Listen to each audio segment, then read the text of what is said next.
Actually baby పుట్టిన first 3 months specially అందరి attention baby మీద ఉంటుంది. అవును. కానీ అక్కడ యాక్చువల్లీ పట్టించుకోవాల్సింది బేబీతో పాటు డబుల్ డోస్‌లో మామ్‌ని. అందుకని అప్పుడు ఏం చేయాలంటే హస్బెండ్ కూడా బాగా డబ్బులు ఎక్కువ సంపాదించి ఇంట్లో నలుగురు పనివాళ్ళని పెట్టాలి. ఎందుకంటే ఒక్క మదర్ ఎంతమందిని చూసుకుంటుంది?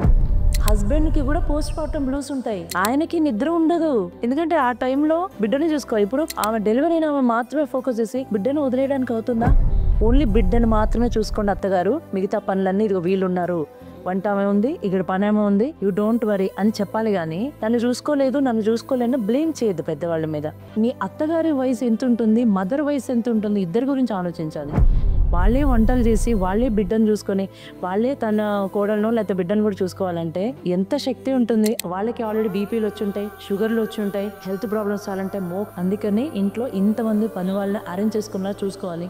ఆ ఫెసిలిటీ లేదనుకోండి, ఇంకా ఒకరికి మధ్య ఒకరికి అండర్స్టాండింగ్ ఉండి అందరూ చూసుకునేలాగా చూసుకోవాలి. కానీ పెద్దవాళ్ళని బ్లేమ్ చేయదు.